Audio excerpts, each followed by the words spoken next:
यदा यदा हि धर्मस्य। तो ये था योग पद्धति में मन को केंद्रित करने के लिए सबसे अच्छा उपाय। तो अगर आप इसको प्रैक्टिस करेंगे धीरे धीरे तो हमारा चैंटिंग जपा में भी हम लोग इस ध्यान को कर सकते हैं। इसको बोलते हैं रूप ध्यान करना, रूप पे ध्यान को फोकस करना। अब देवहूति कपिल मुनि से पूछती है कि ये प्रश्न पूछती है, मैं यहाँ श्लोक पढ़ता हूं। ये है canto 3 text chapter 29 text number 1 and 2। अगर किसी के पास है तो आप पढ़ सकते हैं। देवहूतिरुवाच लक्षणं महदादीनां प्रकृते पुरुषस्य च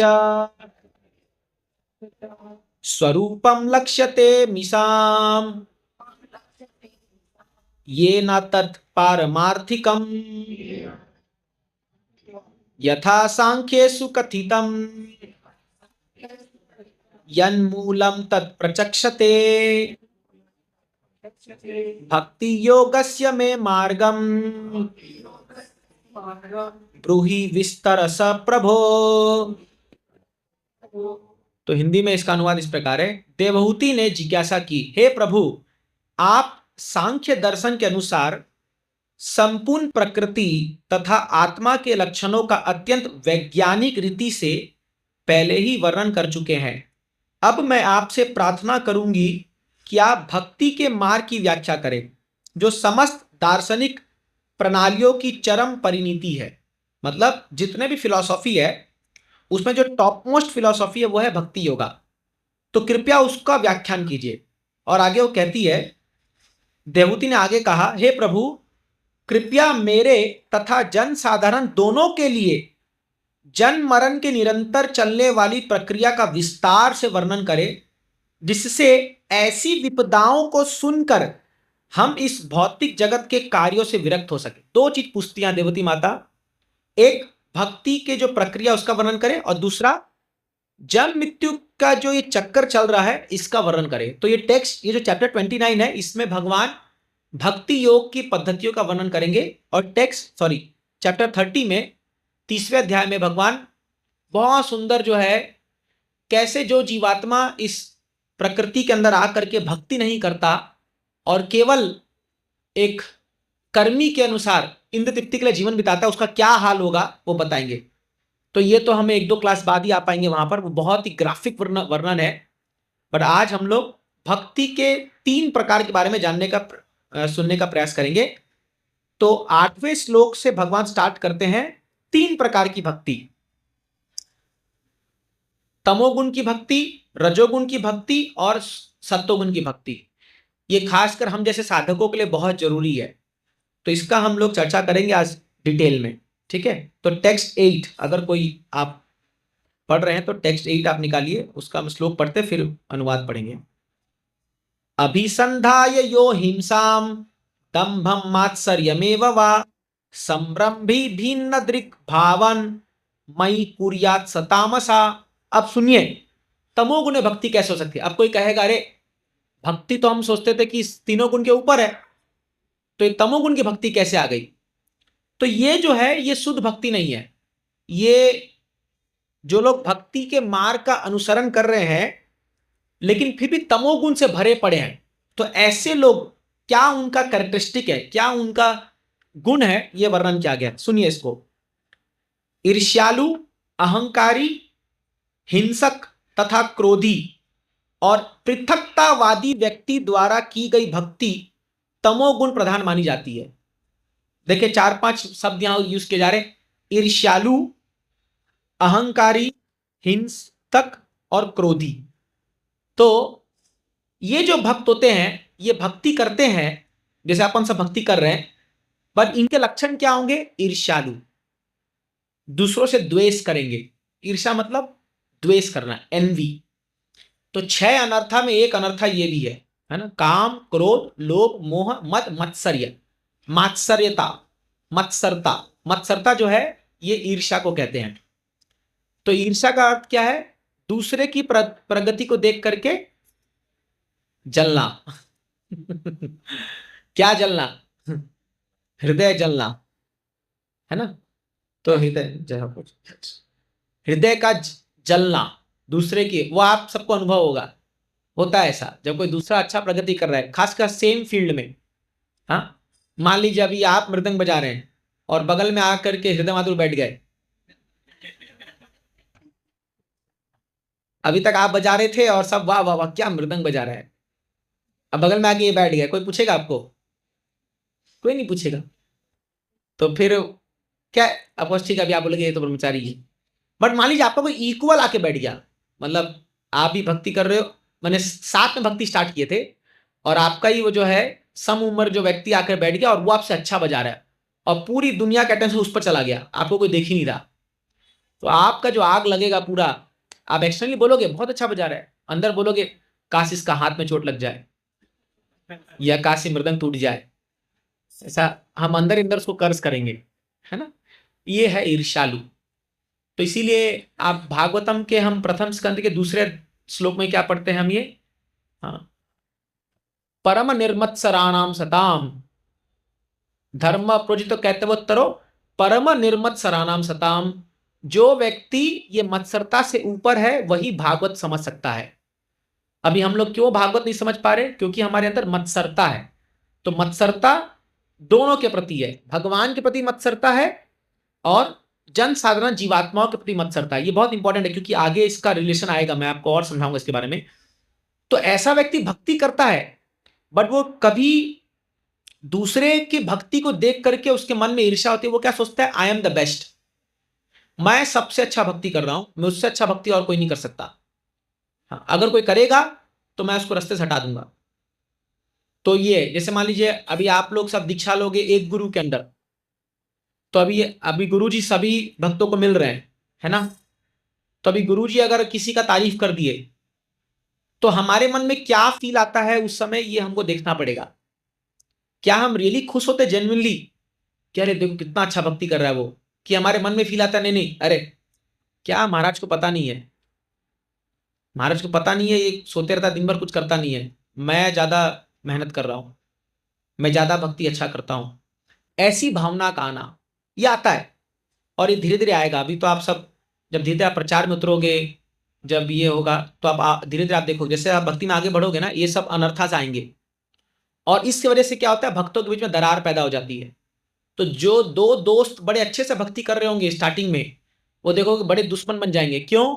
मत्सरता आ जाती है बीच में, बड़ा भयंकर आता है ये, और इतना ज्यादा आता है कि कई बार लोग दूसरों को हराने के लिए गलत तरीका भी अपनाने लग जाते हैं। जैसे एक बार बुक डिस्ट्रीब्यूशन में 2 बस पार्टी थी, तो हर दिन स्कोर अनाउंस होता है, आप जानते हैं मंदिर में सुबह। तो एक पार्टी ने सोचा कि मेरा ही सबसे टॉप में अनाउंस होना चाहिए। आप देखोगे जनरली हम लोग लो स्कोर से हाई स्कोर का पढ़ते हैं, से 2 book 4 book 5 book 10 book 11 book ऐसे करके, तो सब हरी बोल ऐसा होता है जब मैराथन के समय में। तो ये बस पार्टी का क्या था कि हर दिन मेरा सबसे टॉप में अनाउंस होना चाहिए, अगर मेरे ऊपर कोई आया तो मतलब ये मेरा सम्मान गिर जाएगा इसमें। तो कंपटीशन इतना हद तक चला गया दो के बीच में कि एक दिन सुबह जब ये लोग जाने वाले, ये लोग रात में टायर पंक्चर कर दिए बस का जाकर के। नेक्स्ट दिन जो है उसका जो है टायर पंक्चर कर दिए, मतलब वो मंदिर की प्रॉपर्टी है, मंदिर का बस है, और उसका टायर में जो है कीला ठोक दिए और बोले जा ही नहीं पाएंगे, 2 घंटा लेट जाएंगे ये लोग तो इनका बुक स्कोर कम हो जाएगा, ऐसी भावना। हाँ, अब और कई बार इंडिविजुअल में भी ऐसा कॉम्पिटिशन आ जाता है। तो इंडिविजुअल में जैसे एक व्यक्ति रात को 10 बजे आता है, हाँ, तो वो बोलेगा, इंचार्ज को बोलता है प्रभु जी मेरा कल इतना स्कोर अनाउंस कर देना। अभी दूसरा सेटिंग करके रखा है इंचार्ज से, प्रभु जी उसका स्कोर कितना है बताओ मेरे को। अगर उसका 50 आया और मेरा 45 है तो वो रात को 10 बजे निकलेगा बैग लेकर के, पता नहीं किन बेवड़ों को वो देगा भगवत गीता, क्योंकि 10 बजे तो वही लोग मिलेंगे। तो वो जा करके जो है वो 12-1 बजे तक जो है वो अपना स्कोर ऊपर बढ़ा लेगा। अब ये भी कम नहीं है, ये मंगल आरती से पहले 3 बजे निकलेगा और 4 बजे आके बोलता है कान में, प्रभु जी मैं और 2 ज्यादा क्या हूं, इससे मेरा नाम ऊपर अनाउंस होना चाहिए। तो कंपटीशन अच्छा है भक्ति में, बट जब ये नेगेटिव रोल ले ले तो ये ईर्ष्या में बदल जाता है, और ये दिखता नहीं है, तो क्या दिखता भी है कई बार, हम तो बहुत देखते हैं, तो ये दिखता भी है, ईर्ष्या आ जाता है मन में। तो वो भक्त का फिर गोल क्या होता है पता है? दूसरों को हराना, ना कि खुद का भक्ति अच्छे से करना। अगर मान लो वो प्रचार करके 5 लोग को लाया, तो ये 10 लोग को लाएगा। अब इस 10 लोग को लाने के चक्कर में भले ही इसका पूरा नुकसान हो जाए, भले इसका बड़ा वो हो जाए। हाँ, जैसे आपको एक उदाहरण देता हूं। तो एक बार एक लड़का जो है ऐसी बस स्टॉप पे खड़ा था, और एक सुंदर सी लड़की भी आके वहां खड़ी हो गई। तो बस का इंतजार कर रहे थे। तो वो लड़की को इंप्रेस करने के चक्कर में एक भिखारी आया, उस भिखारी को 5 रुपए दे दिया डोनेशन, मतलब उसको दान दिया, ताकि वो लड़की समझे ये बहुत बड़ा दानवीर है। हम्म। अब इसी के बगल में और एक लड़का खड़ा था। तो वो बोला, अरे तुम क्या इंप्रेस करेगा, मैं दिखाता हूं। 50 रुपए दिया वो। तो ये फिर 500 का पत्ती निकाला। तो भिखारी तो बोला, आज तो क्या बात है भाई, आज तो क्या सोमवार है, शिव जी का पूजा करे निकला था क्या? तो 500 का पत्ती दिया। तो ये 2 ठो निकाला, ये 1000 रुपए दिया। तो ये अपना घड़ी जो 5-10 हजार की होगी, उसको निकाल के दे दिया भिखारी को। भिखारी एकदम वाह वाह वाह वाह वाह वाह वाह चल रहा है। तो ये जो है, ये अपना मोबाइल फोन जो 21,000 25,000 का ये होगा, वो है। ये अपना बगल में घर में जा करके जो है ना, एकदम एक क्या बोलते हैं, स्कूटी उटकी ला के बोला, चाबी ला के दे दिया।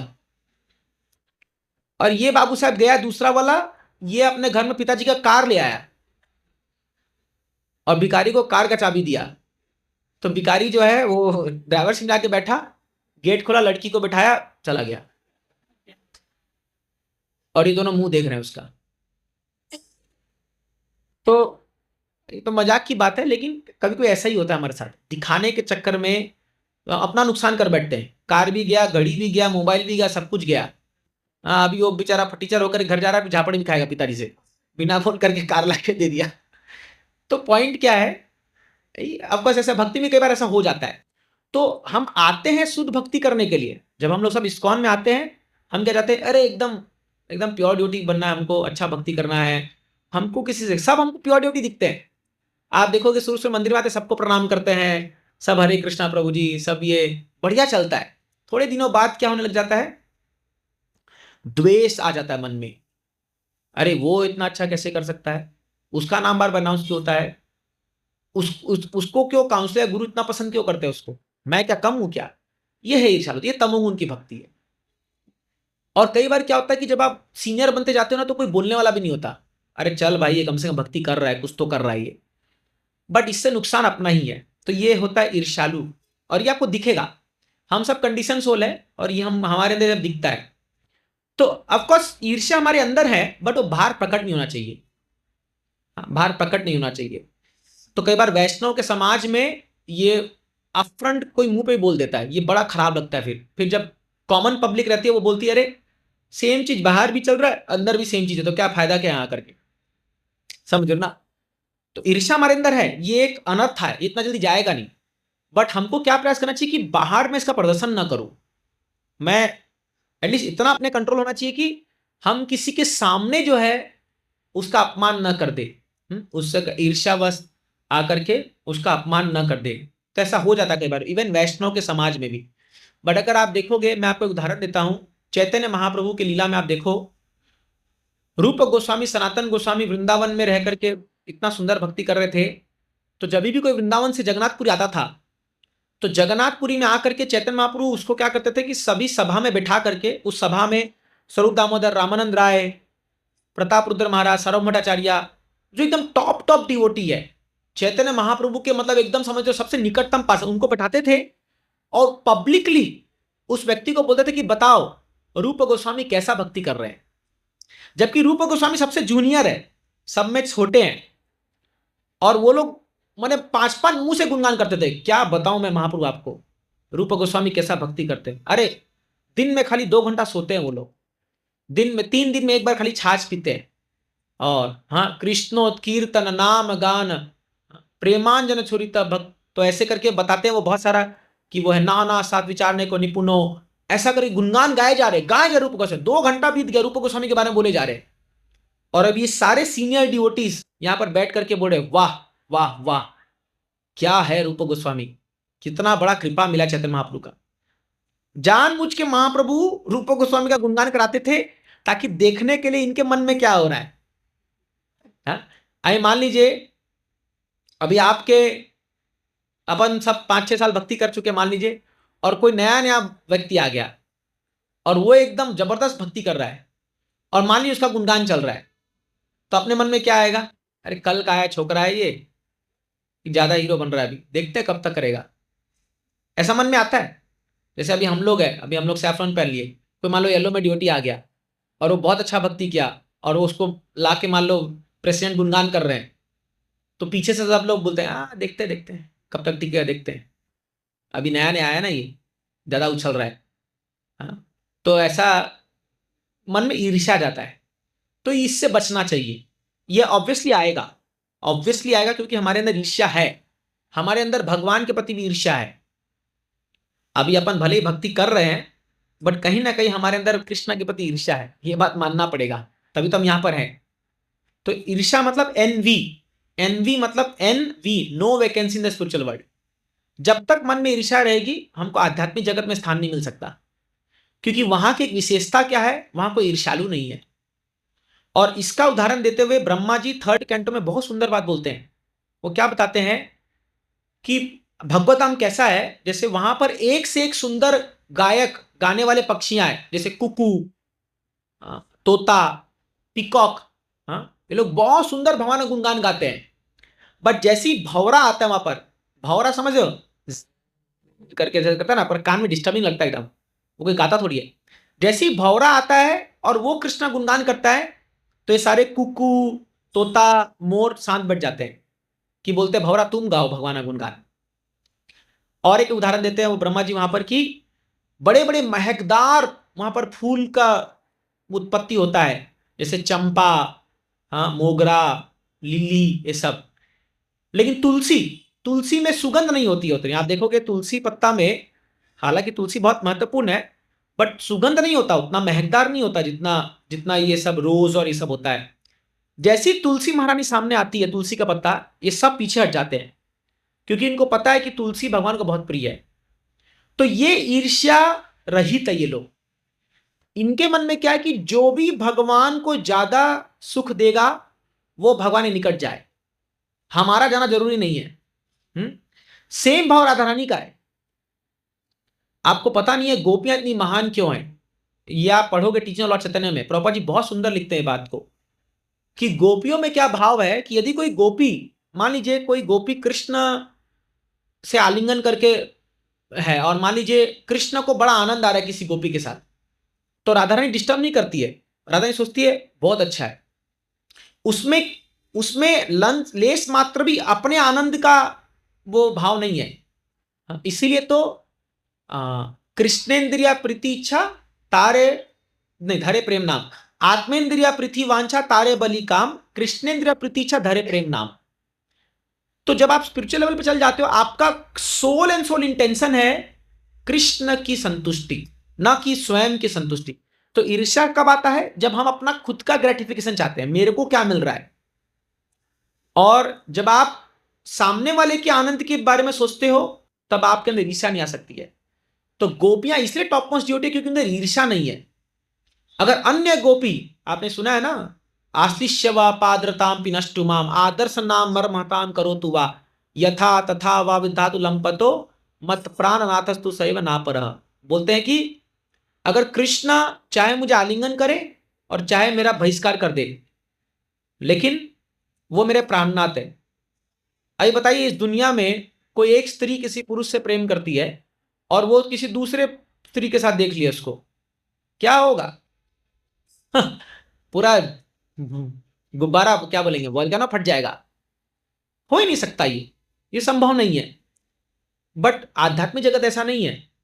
वहां पर कृष्ण की प्रसन्नता, अगर कृष्ण को किसी से प्रसन्नता मिल रही है, लेट इट बी।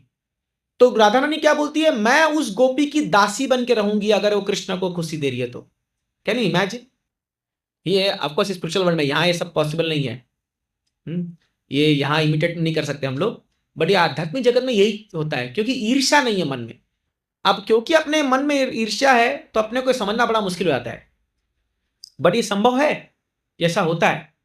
मैं आपको और एक उदाहरण देता हूं, सुंदर उदाहरण।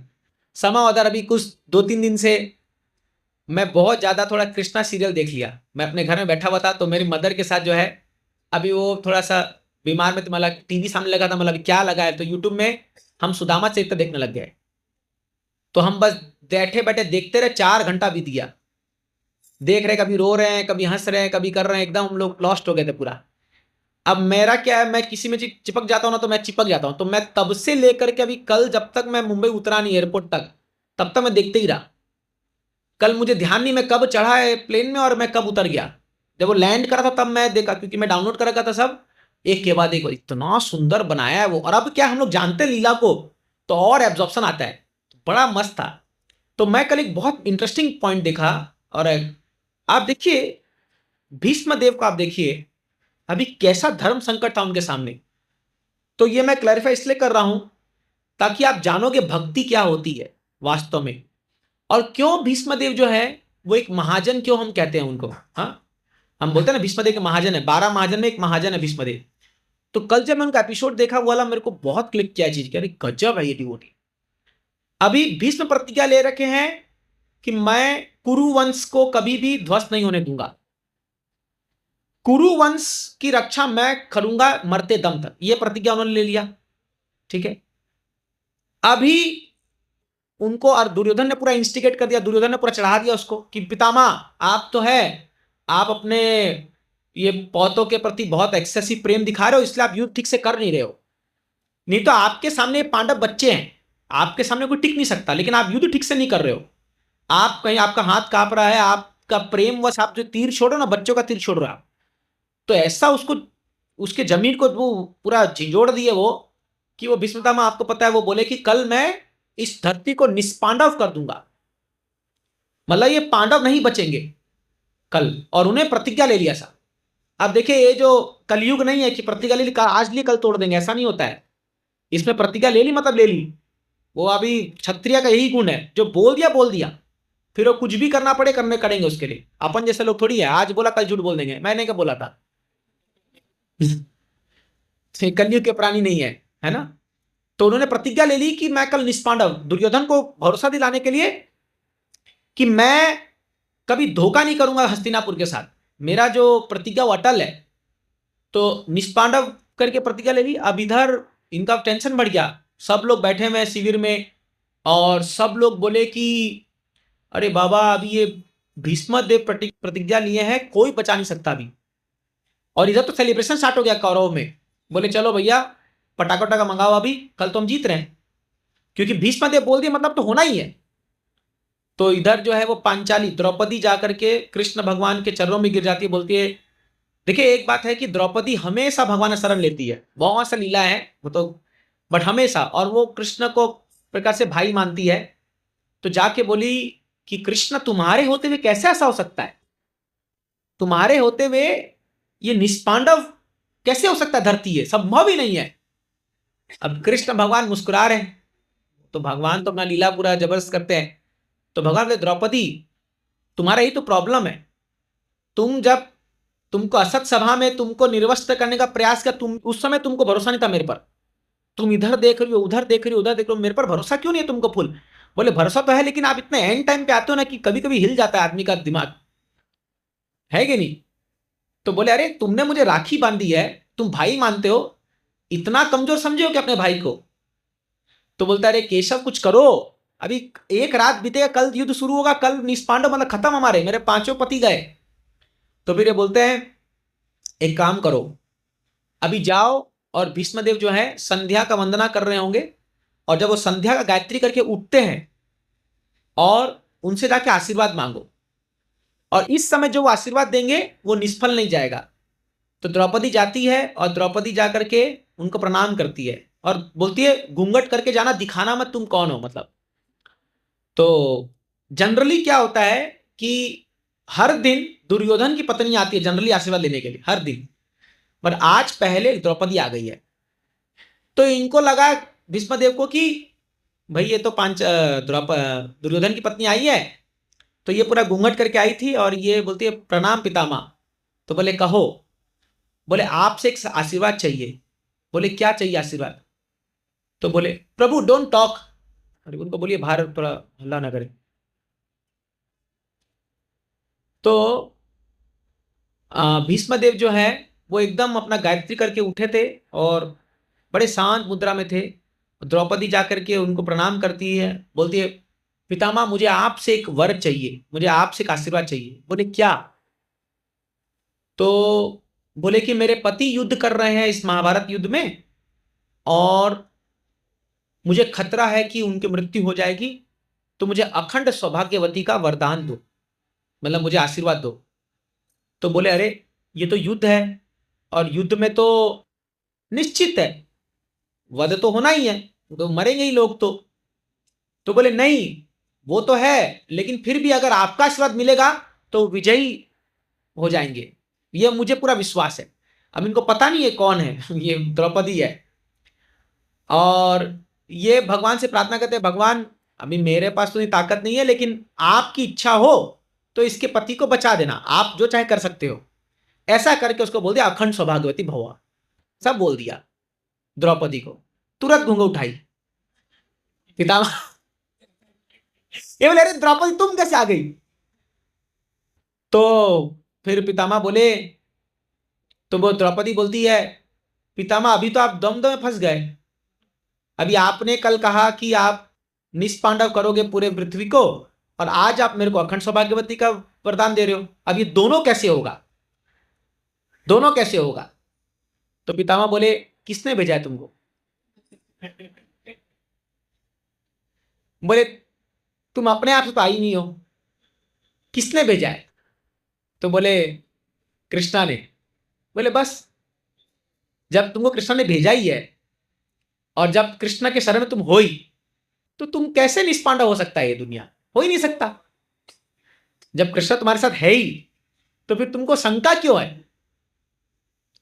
तो फिर क्या है, उतने में सारे कृष्णा और सारे जो पांचों पांडव शिविर में आ जाते हैं उनके, और कृष्णा को देखते भीष्मदेव बोलते बोलते प्रभु बार बार धर्म संकट में आप डालते हो, एक बार बोल तो करना क्या है? तो भगवान बोलते हैं आप जानते हो क्या करना है, आप जानते हो क्या करना है। तो बोला आइए। कक्ष में बैठते ही लोग, और उस समय ये सब युधिष्ठिर महाराज अर्जुन सब लोग जो है हाथ जोड़ के भीष्मदेव को कहते हैं कि पितामह अभी आपकी प्रतिज्ञा है निष्पांडव करने की और आपने इसको वरदान भी दे दिया है, अब बताइए कैसे पूरा होगा ये? तो बोले इसका एक ही उपाय है, इसका एक ही उपाय है, कल मेरी मृत्यु होगी। नहीं उसके पहले वो क्या बोलते हैं सभी पांचों पांडव को, इसका हल मैंने ढूंढ लिया है, लेकिन तुम पांचों पांडव को मेरे सहायता करनी होगी इसको पूरा करने के लिए, तभी ये पॉसिबल है। ये भगवान को सब पता है। और फिर वो बोलते हैं कि कल अर्जुन मेरा वध करेगा, अब ये सब डिसाइडेड है। तो अर्जुन बोलता है नहीं नहीं नहीं पॉसिबल नहीं है, मैं कैसे वध करूंगा, ये सब स्क्रिप्ट में नहीं था, ये मेरे को किसी ने बोला नहीं था, मैं नहीं कर सकता। वो जाके रो रहा पूरा, क्योंकि भाई दादा है, अभी यही से तो गीता आई थी ना, पहले भीष्मदेव को देखा था तभी तो उसका पूरा गांडीवा बोलने लग गया था। इम्पॉसिबल, मैं नहीं कर सकता। बोले अर्जुन मैंने पहली प्रतिज्ञा ली थी कि तुम मेरा सपोर्ट करोगे, तुम लोग सब तुम मेरा वध करोगे और बाकी चारों पांडव उसको सपोर्ट करेंगे। तो ये बोला ये असंभव है, ये कैसे हो सकता है? तो बोले कि अरे आप एक क्षत्रिय हो, कल अर्जुन युधिष्ठिर महाराज बोले कल अर्जुन जब तीर मारेगा तो आप भी तो तीर मारोगे, और आपके तीर में इतनी ताकत है कि आपको कौन परास्त कर सकता है? बोले उसका भी उपाय बताता हूं, मेरे सामने अगर एक स्त्री आ जाएगी तो मैं उस पर बाण नहीं चलाऊंगा, मैं बाण नहीं चलाऊंगा। तो बोले इस पूरे महाभारत में एक एक ऐसी स्त्री है जो भी पुरुष की भूमिका निभा रही है, उसका नाम है शिखंडिनी। तो शिखंडी जो है वो जन्म लिए थे स्त्री के रूप में, बट पुरुष हो गया। अभी जैसे आजकल लोग बन रहे ना पुरुष, अमेरिका में स्त्री पुरुष बन रहा है, पुरुष स्त्री बन रहा है, क्या हो रहा है समझ में नहीं आ रहा। तो वैसे ही उसका भी जो है जेंडर ट्रांसफॉर्मेशन हुआ था। तो उसको मेरे सामने ला देना, मैं उसको अभी भी स्त्री मानता हूं, और अर्जुन मेरे सामने लाना, तुम तीर चलाना मेरे सामने लाना उसको, मैं रोक दूंगा अपना बाण, और फिर मुझे छल्ली छल्ली कर देना, मतलब मेरे बाणों को पूरे मेरे अंदर भेज देना। तो ऐसा प्लान सोचो, खुद का मृत्यु का प्लान बता दिए। किसके लिए? केवल कृष्ण के लिए। क्योंकि इनको अच्छे से पता है कि कृष्ण अर्जुन को जो है कुछ नहीं होने देंगे। इनको पता है। अभी भगवान को धर्म संकट में डाल दिया दो भक्तों के बीच में, इधर अर्जुन प्योर डिवोटी, इधर भीष्म प्योर डिवोटी। बट भगवान की इच्छा जान करके भीष्म पितामह ने अपनी जीवन का आहुति दे दिया। वो बोल सकते थे ना, अरे I am more advance devotee, मैं तो महाजन हूं, अरे अर्जुन को मरने दो, भगवान मैं आपका बहुत प्रचार करूंगा, आपको पता है मैं 1000 सेंटर खोल दूंगा आपके लिए। ऐसा बोल सकते थे ना कृष्णा को। बट नहीं, हरि भगवान की इच्छा क्या है? भगवान चाहते थे कि भीष्म पितामह तुम झुक जाओ। और सोचो, हालांकि बताते हैं कि भीष्मदा इतनी शक्ति थी कि 1000 अर्जुन को मिलाओगे ना तब एक भीष्मदेव बनते हैं। 1000 अर्जुन, कोई ताकत नहीं थी अर्जुन में कि भीष्मदेव को वो भेज सके। बट ऐसा उन्होंने स्वयं की इच्छा से अर्जुन के हाथों, और जब अर्जुन को तीर मारा ना, तो जब पूरा भेद गया, आपको पता है सब सैया उस पे जो है बाणों की सैया पे लेट गया पूरा, तो बोलते हैं ऐसा सौभाग्य मेरे को क्या मिलेगा।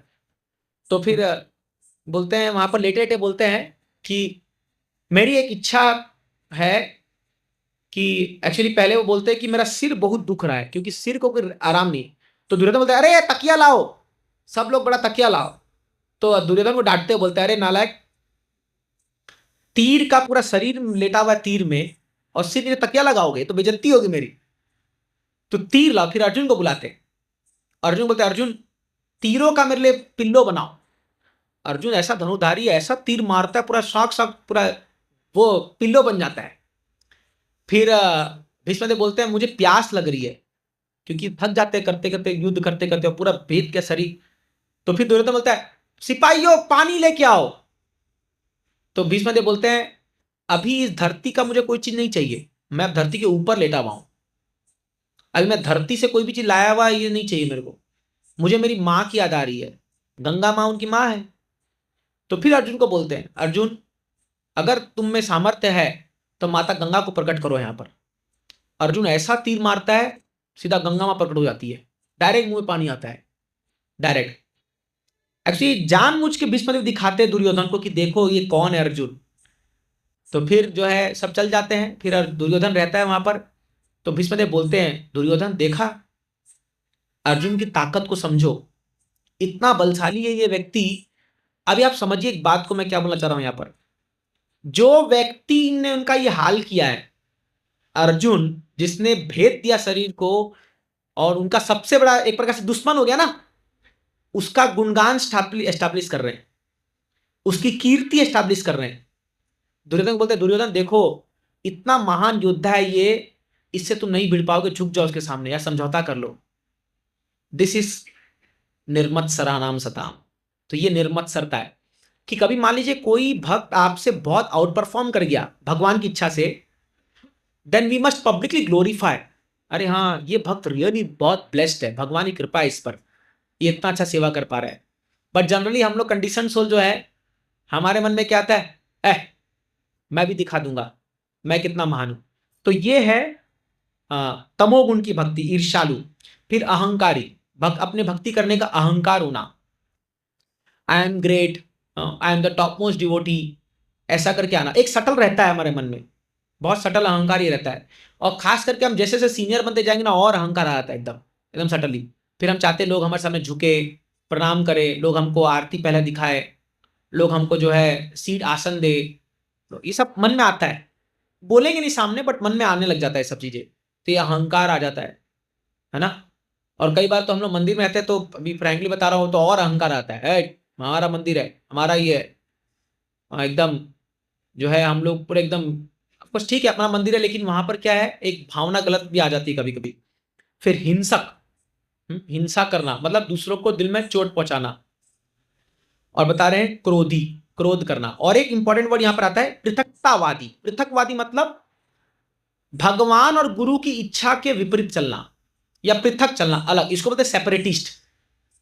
हाँ, सभी से अलग होके चलना।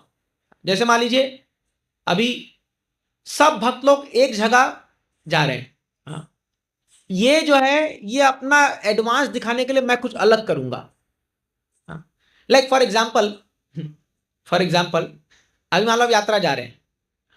अब आपको अलग अलग कंडीशन हो सकती है, बट मान लीजिए अभी सभी भक्त लोग एक बस पे चल रहे हैं, ठीक है। अभी अगर कोई कारण नहीं है तो जनरली हमको भी सबके साथ चलना चाहिए। चलो भाई एक बस पे चलो, या स्लीपर में जा रहे हैं या 3 AC, कोई भी कॉमन जो जा रहे हैं।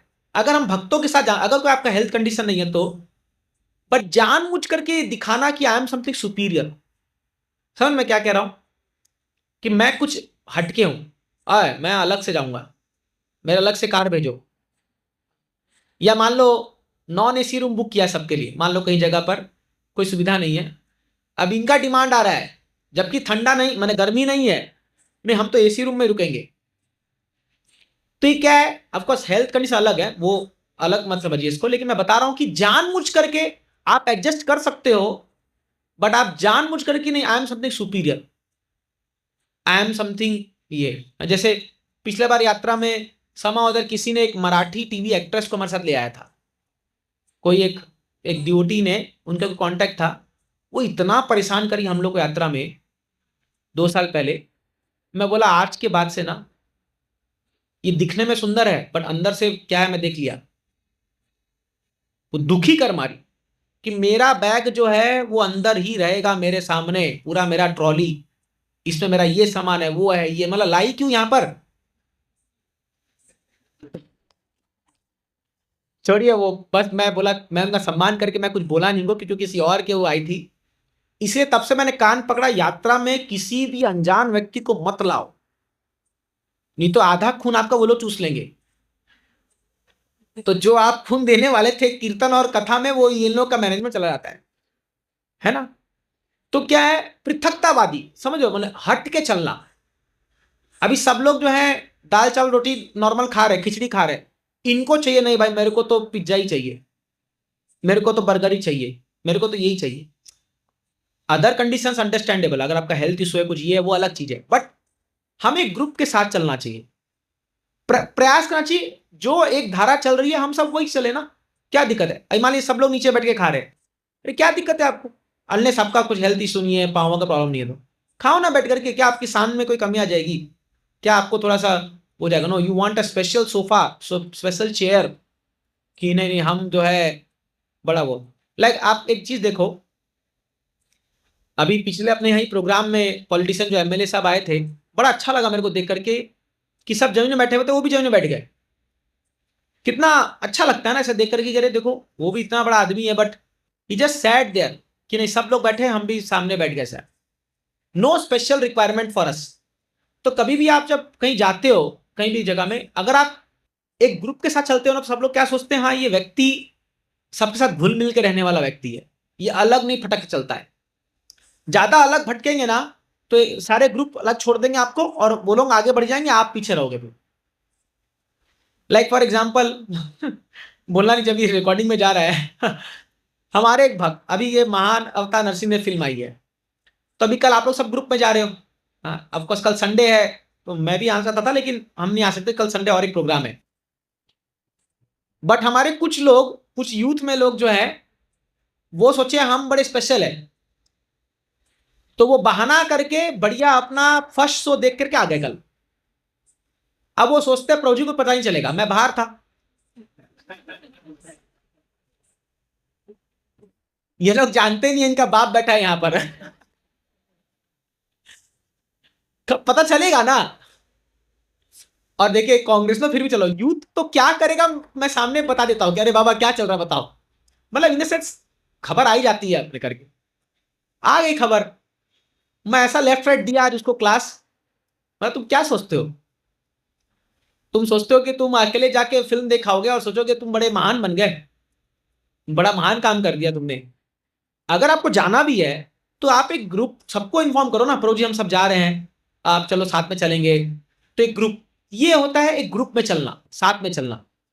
और सेपरेटिस्ट मतलब क्या होता है, नहीं नहीं मैं समथिंग स्पेशल हूं, वो एक फीलिंग रहती है अंदर से, आई एम समथिंग स्पेशल, कुछ तो अलग होना चाहिए मेरे साथ, कुछ तो मेरे साथ अलग होना चाहिए, है ना।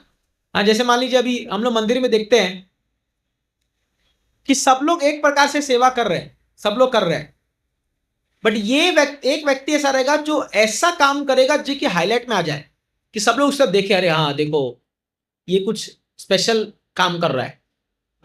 जैसे फॉर एग्जाम्पल आप मान लो कीर्तन कर रहे हो, तो अभी सब मान लो आपका आधा आधा घंटा का स्लॉट है जन्माष्टमी में, सब हरे कृष्णा कीर्तन गा रहे हैं। अभी कई कीर्तनीय लोग आएंगे जानबूझ करके राधे राधे ऐसा कि जानबूझ के टू ड्रॉ अटेंशन, और अगर मैं वहां खड़ा हूंगा तो मैं पक्ष मारता हूं उसके पीछे, बोले हरे कृष्ण मंत्र गाओ। दिस इज समथिंग ये सटली आता है कि मैं गा रहा हूं ना, मतलब अभी राधा कृष्ण प्रकट हो गए यहां पर, और मैं गा रहा हूं मतलब सुनना चाहिए, और उसका मुंडी बार बार उधर जाएगा। ऐसे लोग हैं बिकॉज दे थिंक दैट कि आई एम समथिंग स्पेशल। ये नहीं होना चाहिए। We are not special, we are an ordinary devotee trying to somehow that do bhakti, and हम कोई स्पेशल नहीं है, ना ही हमें कभी स्पेशल पोजीशन के लिए कुछ ऐसा करना चाहिए, प्रयास नहीं करना चाहिए। ठीक है, अगर किसी के कृपावश आ रही है, जैसे फॉर एग्जाम्पल अभी मान लो अभी मैं यहाँ आया, आपने ये चेयर दिया, गार्लैंड दे दिया, because I am speaker, but अभी मान लीजिए कोई और स्पीकर यहाँ आया, तो आई शुड नॉट डिमांड, अरे मेरे को माला नहीं दिया, यही तुम्हारा इज्जत है, मेरे को नहीं दिया। अरे ठीक है, कोई बड़े स्पीकर आए, महाराज मान लो अभी यहाँ पर बैठे हुए क्लास दे रहे, I should sit down and hear lecture, correct और नॉट? यही एटिकेट है कि नहीं है? तो क्या है, we are not special, we are simple devotees of Krishna. Krishna is special. हमेशा कृष्ण को प्राथमिकता देनी चाहिए या गुरुजनों को प्राथमिकता देनी चाहिए। अभी कोई महाराज यहाँ आ गए या प्रभुपाद जी का मान लो विग्रह है, उनको स्पेशल अटेंशन। हम तो छोटे मोटे कुछ भक्त हैं, हम लोग को कहीं भी जगह मिल जाए, कोई ऐसा वो दरकार नहीं है, नॉट स्पेशल रिक्वायरमेंट। अगर मिल रहा है ठाकुर जी कृपा से, ठीक है, एक्सेप्ट कर लेंगे उसको, नहीं मिल रहा नो प्रॉब्लम, कोई बड़ा बात नहीं है वो चीज के लिए। तो ये चीज नहीं होना चाहिए। ये जो लोग दिखाते हैं ना पृथकतावादी, ये लोग सेपरेटिस्ट कहलाते हैं। और ऐसे लोग जो होते हैं, ये लोग आगे जाके बहुत लोनली फील करते हैं। इनके अंदर एक प्रॉब्लम क्या आएगी, ये लोग बड़े अकेले होते हैं, बड़े अकेले होते हैं ये लोग। इनको क्या लगता है कि मतलब, इसलिए बोलते हैं कि इतना ऊपर मत चढ़ जाओ कि आप माउंट एवरेस्ट का शिखर पे खड़े रहो और अकेले वहां से चिल्ला रहे हो, कोई है, इतना ऊपर मत चढ़ जाओ। इसलिए भक्ति में भी इतना ऊपर मत चढ़ जाओ कि आप पता चला आप अकेले ही आगे भाग रहे हो, बाकी सब यहां बैठ के बढ़िया अपना मस्त पार्टी उटी कर रहे हैं, मतलब बढ़िया भक्ति कर रहे हैं, और आप एकदम चढ़े हो टॉप पे। It's not good. साथ में चलो। साथ में चलने से फायदा क्या है कि अगर अपन थोड़ा लड़खड़ाए भी तो बगल वाला बचा लेगा। इसलिए अभी सबसे बड़ी दरकार जो है हमारे इस्कॉन मूवमेंट में, वो है कोऑपरेशन की, एकता की, जो कि बहुत मुश्किल है। हर संस्था में आप जाके देख लो, यही सबसे बड़ा रिक्वायरमेंट है, कोऑपरेशन। और आपको पता है श्रीला प्रभुपाद जी का अंतिम स्टेटमेंट क्या था? If you love me, Prabhupada ji का अंतिम स्टेटमेंट था ये, then please cooperate to push this movement forward. साथ में मिलकर कोऑपरेट करो, मिलके चलो, मिलके चलो। प्रभुपाद जी का ये आदेश था। और गुरु महाराज भी यही कहते थे हमेशा, please cooperate amongst each other. और ये बहुत मुश्किल है, मुझे भी समझने में इसको काफी साल लगे, आपको भी समझ में आएगा धीरे धीरे, कि अकेला चना बाहर नहीं फोड़ सकता, हमको साथ में ही चलना पड़ेगा। तो इसलिए बहुत अच्छा है कि अभी बिगिनिंग में ही जो है, सबका साथ सबका विकास। ये सच बहुत बढ़िया स्टेटमेंट लगता है मेरे को, ये एक्चुअली फिलॉसफी है ये। और प्रभुपाद गुरु महाराज हमेशा बोलते थे, together we stand, divided we fall, हमेशा बोलते थे। इसलिए कोई भक्त कैसा भी हो, सब साथ में चलो, चलो साथ में, कोई दिक्कत नहीं, कोई छोटा है कोई बड़ा है, किसी में कमजोरी है किसी में ये, but no, together we are moving forward. और हर भक्त हमें जो है, हमें कुछ ना कुछ प्रेरणा दे सकता है, हर भक्त हमें प्रेरणा दे सकता है ना। तो इसलिए भक्ति महाराज कहते थे कि आपको बिल्कुल भी नहीं पता है कि आपके अंतिम समय में कौन व्यक्ति आपके साथ मौजूद होने वाला है। हो सकता है जिससे आप सबसे ज्यादा नफरत कर रहे थे पूरे जीवन भर, मंदिर में, इस्कॉन में, अपने कांग्रेगेशन में, वही अंतिम समय आपके बगल में खड़ा होगा। और अगर उस समय वो बोला, जा हरे कृष्ण नहीं बोलूंगा तेरे लिए, तो क्या होगा आपका, आप सोचिए। समझ रहे बात को? इसलिए प्रयास करना चाहिए कि हमारे घृणा करने की लिस्ट में 0 लोगों का नाम हो, 0। मतलब कोई भी ऐसा व्यक्ति ना हो जो हमसे नफरत करता हो या हम किसी से नफरत करते हो। ये प्रयास करना चाहिए। बहुत असंभव वाली बात बोल रहा हूं मैं, बहुत मुश्किल है, क्योंकि जैसे से आप भक्ति में आगे बढ़ोगे कई सारे आपके विरोधी दल खड़े होंगे, 100% होंगे। ये कलयुग का ये स्वभाव है, विरोधी लोग खड़े हो जाते हैं। एक परिवार में टिकते नहीं लोग। आप थोड़ा 10 पैसा ज्यादा कमा लो तो आपके विरोधी खड़े हो जाएंगे, बहुत कमा रहा है। हाँ, तो खड़े हो जाते हैं, है कि नहीं? ये सच्चाई है, कलयुग है, कलह का युग है पूरा। बट हमें प्रयास करना चाहिए कि सबके साथ मिलके चले, चलो आगे बढ़ो, क्योंकि लंबा जर्नी है और एक दूसरे का हाथ पकड़ पकड़ के चलना है भक्ति में। जो लोग सोचते हैं मैं अकेले भक्ति कर लूंगा, मेरे को क्या है, मैं तो अपने घर में बैठ के माला करता ही 16 माला जब होता ही है मेरा, भागवतम पढ़ते ही हैं, ऑनलाइन क्लास कर ही लेते हैं हम लोग, क्या दरकार है सत्संग जाने की? क्या वही वही वही कथा बारह बोलते रहते हैं, वही सब भक्त लोग आते हैं, वही कीर्तन होता है, वही खिचड़ी प्रसाद खिला के भेज देते हैं लोग। अरे आपको पता नहीं है कि आप जस्ट यहाँ के बैठ जा रहे हो, उसमें ही आप भगवान को प्रसन्न कर रहे हो या आप वो कर रहे हो। हम लोग भी तो आ रहे हैं ना। अभी जस्ट फॉर टुडेज क्लास मैं कल ट्रेन टिकट के लिए फ्लाइट करके आया। वाई? बिकॉज मैं आज क्लास दे पाऊँ। मैं कल रात को 1 बजे पहुंचा हूँ। तो जस्ट क्यों? क्योंकि सैटरडे को मेरे को क्लास देना है। तो हर कोई एंडेवर कर रहा है, कोई प्रसाद बना रहा है वहां पर, कोई ये चटाई सेटअप कर रहा है, कोई ये बॉक्स सिस्टम लेके आ रहे हैं, सब कर रहे हैं। तो आप सोचिए, आपको ऐसा सोचना चाहिए कि इस एक कार्यक्रम को करने के लिए कृष्णा कितने लोग को लगा रखे हैं, है कि नहीं है? जस्ट बिकॉज वो आपको चाहते कि आप भक्त बने, है कि नहीं है? और ये मेरे लिए भी ऐसा नहीं है, ये मैं I also wait for this day, क्योंकि जब हम बोलते हैं तो हमारा भी तो उद्धार हो रहा है इसमें धीरे धीरे। हमारे अंदर भी तो भगवान के भागवतम पढ़ रहे हैं, कथा कर रहे हैं, कीर्तन कर रहे हैं। तो इसलिए सबको साथ में चलना है। कोई अलग हट के चलने का प्रयास करेगा, वो धीरे धीरे जा करके माया के चंगुल में फंस के खत्म हो जाएगा। कई उदाहरण आए इस्कॉन में ऐसे, कई लोग, बड़े बड़े प्रचारक लोग अकेले अकेला करने का प्रयास किए, माया ने चपेट करके पूरा एकदम निचोड़ के फेंक दिया। इसीलिए भले हम स्लो चले बट साथ में चले, ये ज्यादा इंपॉर्टेंट है, ज्यादा इंपॉर्टेंट है। तो ये भक्ति का, ये यहाँ पर कपिल मुनि सिखा रहे हैं, ये जो है तमोगुण की भक्ति है। आइए अभी हम देखते हैं रजोगुण की भक्ति के बारे में। तो ये बताते हैं रजोगुण में, मंदिर में एक पृथकतावादी द्वारा भौतिक भोग, यश तथा ऐश्वर्य के प्रयोजन से की जाने वाली विग्रह पूजा रजोगुणी भक्ति है। अब समझिए, इसको मैं बता रहा हूं, खासकर मंदिर में लिखा, देखिए क्या लिख रहे हैं, भौतिक भोग। तो अगर एक ऑल्टर में पुजारी पूजा कर रहा है भगवान की और उसकी इच्छा क्या है, डोनेशन आएगा मेरे को। भारत में 99% मंदिर ऐसे ही होते हैं जो है, मतलब वो परिवारवाद का एक मंदिर हो जाता है, और जो चढ़ावा आता है, बड़े बड़े जो मंदिर है आप देखोगे, वो उससे पूरा परिवार चलता है और उस पर कब्जा हो जाता है लोगों का। ऐसी जैसे बोलना, जैसे अभी पूरी आप जाओगे, जगन्नाथपुरी में भी हम जब जाते हैं, कई बार ऐसा फील आता है कि मतलब अरे बाप रे बाप क्या है ये।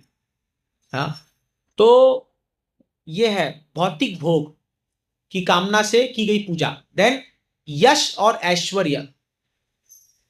तो इसलिए प्रभुपाद जी बताते, बहुत सुंदर प्रभुपाद बताते थे कि जैसे हम ठाकुर जी को जब विराजमान करते हैं तो उनको हम कहते हैं अर्चा विग्रह। और प्रभुपाद जी बताते हैं कि अगर आप अर्चा विग्रह की सेवा करो, आपके अंदर भावना नहीं है, आपके अंदर वो भाव नहीं है, तो अर्च विग्रह जो है एक पत्थर की मूर्ति है खाली आपके लिए, या वो आपके लिए कमाई का साधन है। और अभी भारत में बहुत सारे मंदिर ऐसे ही बनते जा रहे हैं। सच है कि नहीं है? खाली विग्रह को दिखाओ, चढ़ावा कमाओ, चढ़ावा चढ़ाओ और पैसा कमाओ। इस्कॉन ऐसा नहीं है। ये विग्रह यहां पर खाली भोग भोगने के लिए नहीं है।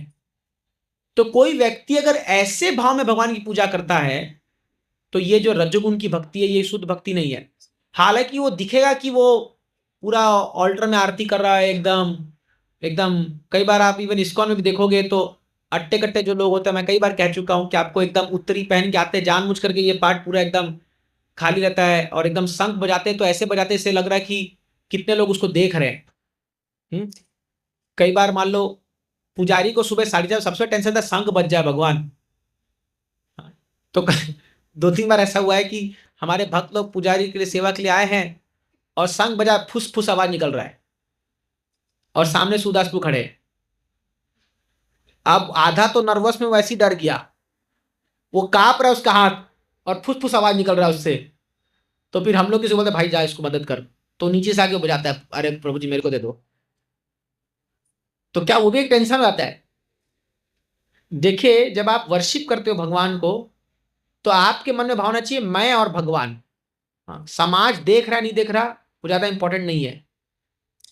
तो क्या होता है, कई बार लोग जो है वो पूजा करते हैं, बट उनका मन क्या होता है, चढ़ावा पे होता है। जैसे कोई ब्राह्मण शादी करा देता है, जब देखना है कभी आपने, खासकर हमारे समाज में जब शादियां होती है, रात भर शादियां होती है, ठीक है, तो ब्राह्मण बोलता है कि आप ना एक 100 की गड्डी, एक 10 की गड्डी और 50 की गड्डी लेके आना। तो वो ऐसे गड्डी रखवा देता है, 10, 50, 100। अब एक मंत्र बोलता है 100 चढ़ाओ, 50 चढ़ाओ, 10 चढ़ाओ। इसमें सबसे बेस्ट रोल निभाते हैं बूढ़े लोग, जो बुजुर्ग दादाजी जो होते हैं ना, वो बैठ जाते हैं पंडित के बगल में। और ऐसे ही वो बोलता है ये चढ़ाओ, बोला अभी चढ़ाया था ना, यहाँ पर एक ही बार होता है। उनको तो पता है 100 शादियां करा चुके हैं वो लोग। मैं क्या बता, मेरा अनुभव है ये। बहन की शादी में दादाजी बगल में बैठे थे, तो कम से कम 2-3 हजार बचवा दिए वहां पर हमारा वो। क्योंकि उसका क्या है, एक मंत्र बोला चढ़ाओ चढ़ाओ। अब किसको पता नहीं मंत्र है क्या, आपको पता है क्या? अभी कुछ वो नहीं है। जैसे अभी हमारे मंदिर में भी कई बार, अरे बोलना नहीं चाहिए लेकिन कई बार ऐसा हो जाता है, कुछ कुछ पुजारी जो आएंगे सटारी लगाते हैं ना, सटारी आपने देखा है? तो कोई स्पेशल व्यक्ति अगर आ गया, उसके सिर पे रख करके वो गीता का एक चैप्टर पढ़ देते हैं।